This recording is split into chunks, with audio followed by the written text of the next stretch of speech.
سن 58 تک ہماری حکومتیں اس طرح بدلتی رہیں کہ بھارت کے جو وزیر اعظم تھے پہلے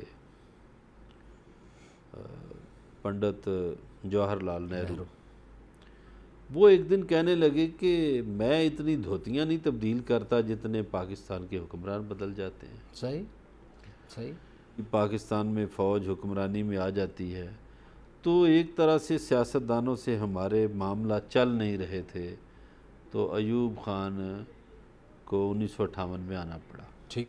اب جو پاکستان کی ترقی کا بہت سا کام ہے وہ ایوبی دور میں ہوا، اور ایوب خان کا دور ہی تھا کہ ہم نے جرمنی کو قرضہ دیا 12 کروڑ، تاریخی حقائق ہیں، تاریخ کی سچائیاں ہیں۔ اچھا، جاپان کو ہم نے قرضہ دیا۔ صحیح ہے۔ اچھا، حالانکہ پاکستان کے ابتدائی سال ایسے تھے کہ پاکستان میں بڑی غربت سے ابتدا ہوئی۔ کیسے کہ جو بر صغیر کا خزانہ تھا اس میں سے پاکستان کو اس کا حصہ نہیں ملا۔ بالکل ایسے۔ پاکستان کو پیسے دلوانے کے لیے جو کانگریسی رہنما تھے مہاتما گاندھی، انہوں نے بھوک ہڑتال کی، انہوں نے کہا نہیں ان کو ان کا حصہ دو۔ صحیح۔ لیکن چونکہ ماؤنٹ بیٹن اور نہرو یہ مل چکے تھے تو پاکستان کو انہوں نے پیسہ نہیں دیا۔ وہ عشق کی پینگیں چل رہی تھی نا، جس کی جنرل بخشی نے بھی حوالہ دیا، جو ہم نے اگلے دن شو میں چلائی ہے بات۔ جی وہ لیڈی ماؤنٹ بیٹن کا جی چکر۔ تو پاکستان کے پاس تو اتنا سرمایہ نہیں تھا شروع میں کہ ہم تنخواہیں بھی دے سکیں۔ درست ہے۔ ہاں، راجہ صاحب محمود آباد، یہ 5-6 لوگ، پیر جماعت علی شاہ صاحب، تو یہ مخیر حضرات تھے، انہوں نے پیسہ دیا کہ اپنے معاملہ چلا سکے، سرکاری ملازمین کو تنخواہیں دیں۔ ہمارے ساتھ یہ ظلم ہوا پاکستان کے ساتھ کہ ہمیں پاکستان کے ساتھ ہی، نوزائیدہ مملکت کے ساتھ ہی، ٹھیک ہے، پھر آگے یہ ظلم ہو گیا، لیکن اس کے باوجود پاکستان چل پڑا۔ جی۔ اور پاکستان نے 60 کی دہائی میں جاپان کو بھی قرضہ دیا، جرمنی کو بھی دیا۔ جاپان والا تو معافی کر دیا، اس کے بعد یحییٰ خان صاحب آ گئے، وہ اس قابل ہی نہیں تھے، آپ نے دوت رہتے تھے اور نہ ان کو ملک کی پرواہ تھی، لیکن کرسی سے چمٹے رہے۔ اچھا، بھٹو صاحب جو تھے وہ کہتے تھے میری کرسی بڑی مضبوط ہے، تو بھٹو صاحب مذاق اڑاتے تھے کہ یہ اپوزیشن کی کیا ضرورت ہے، یہ کیا کر لیں گے۔ صحیح ہے۔ بھٹو صاحب کو جانا پڑا، بے نظیر بھٹو صاحب آئیں، میاں نواز شریف صاحب آئے۔ اچھا، یہ لوگ بھی کہتے تھے کہ نہیں ہمارے بغیر تو یہ نظام ہی نہیں چلتا، ہماری کرسی۔ جمالی صاحب ایک رات پہلے کہہ رہے تھے میری حکومت کو کوئی خطرہ نہیں، میں نہیں جانے والا، لیکن چلے گئے۔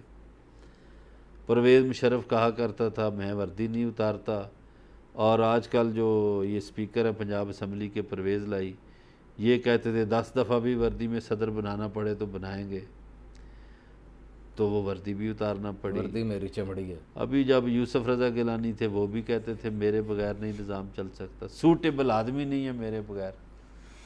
اس کے بعد یہ نواز شریف دیکھیں، پی ٹی آئی آ جائے جی عمران خان کے علاوہ کوئی نہیں ہے، تو نواز شریف صاحب بھی یہ کہتے تھے کہ جی یہ نظام کیسے چلے گا، یہ ملک کیسے چلے گا میرے بغیر۔ اسی طرح بہت سے آئی جی، بہت سے سیکٹری، بہت سے حکمران یہی کہتے رہے، باوجود ان کی لوٹ مار کے چلتا رہا، باوجود اس کے کہ انہوں نے ملک کے لوگوں کے ساتھ بھی دھوکہ کیا، ملک کے ساتھ بھی دھوکہ کیا، ملک کی خزانے کو بھی لوٹا، میرٹ کی بھی دھجیاں بکھیری، اور عام آدمی کے ساتھ ظلم کیا۔ آئین کے جو پہلے 40 آرٹیکل ہیں جو پاکستان کے عام شہری کے تحفظ کے لیے ہیں، اس پر عمل درآمد نہیں ہوا۔ ٹھیک ہے جی، یہاں ظلم کا نظام رہا، انصاف بھی نہیں ملا، مگر یہ لوگ کہتے رہے کہ ہماری کرسی مضبوط ہے۔ تو موجودہ وزیر اعظم عمران خان نے بھی یہ کہا، اس دن عشائیے میں بھی کہا، کوئی چوائس ہی نہیں ہے، اتنی بڑی بات، اتنی بڑی بات۔ تو کل بھی ہم نے کہا تھا کہ اس دنیا سے نبی چلے گئے، ولی چلے گئے، دنیا کے تمام ممالک، میں پاکستان کی بات نہیں کہتا، میں انڈیا کی آپ کو بات بتا دوں۔ اگلا انڈیا کا لیڈر ہے جو اس وقت وہاں وزیر داخلہ ہے، امت شاہ، مودی کے بعد اگلا لیڈر وہ ہے۔ ہوں بدقسمتی یہ ہے کہ پورے ساؤتھ ایشیا میں ایک تو پارلیمانی سسٹم ہے، اور اگلی بدقسمتی یہ ہے کہ یہاں خاندانوں کی پوجا ہوتی ہے، ایسا ہی ہے۔ اور بھارت نے اس بت کو تھوڑا سا توڑا ہے۔ ماننی چاہیے جو ہاں، دشمن جو کی بات اچھائیاں ہیں دشمن کی بھی ماننی پڑتی ہیں۔ لیکن بھارت میں یہ بت بڑے عرصے تک رہا۔ پہلے نہرو رہا، پھر نہرو کی بیٹی رہی، وہ لمبے عرصے تک رہی، 84 میں اس کو یہ سکھوں نے مارا اکتوبر میں، اس کے بعد اس کا بیٹا راجیو آ گیا، وہ رہا۔ تو یہ جو بھارتیہ جنتا پارٹی ہے، اس نے یہ کیا کہ اس نے قیادت مختلف رکھی۔ اچھا، اس کے بعد جب کانگریس کی حکومت آئی تو بھارتی لوگوں نے سونیا گاندھی کو قبول نہیں کیا۔ انہوں نے کہا نہیں، یہ ہندوستانی عورت نہیں ہے، صحیح ہے۔ یہ پردیش کی رہنے والی ہے، ہم تو باہر سے لا کے ادھر بٹھا دیتے ہیں نا۔ جی جی بالکل، انہوں نے نہیں بٹھایا، ہاں نہیں مانا، وہ تو بالکل انہوں تعصب نے کہیے کہا کہ یا نہیں، جو بھی کہیے، انہوں نے کہا تو ان کو مجبوراً منموہن سنگھ کو بنانا پڑا۔ ایسے ہی ٹھیک ہو گیا جی۔ ٹھیک ہو گیا۔ اب وہاں بھی ایک بت ہے گاندھی خاندان کا، پاکستان میں ایک بت ہے بھٹو خاندان کا، ایک بت ہے یہ شریف فیملی کا۔ ٹھیک ہو گیا جی۔ صحیح ہے۔ اب یہ نیا بت عمران خان کا بن گیا ہے، لیکن یہ تو ابھی پارٹی ہے، نئی پارٹی ہے، چلے گی، دیکھتے ہیں اس کا کیا بنتا ہے۔ اچھا، آپ بلوال کے رہنے والے ہیں، جی بالکل، 2 لوگ الیکشن لڑتے ہوں گے، تیسرا بندہ نہیں پیدا ہونے دیتے۔ صحیح ہے۔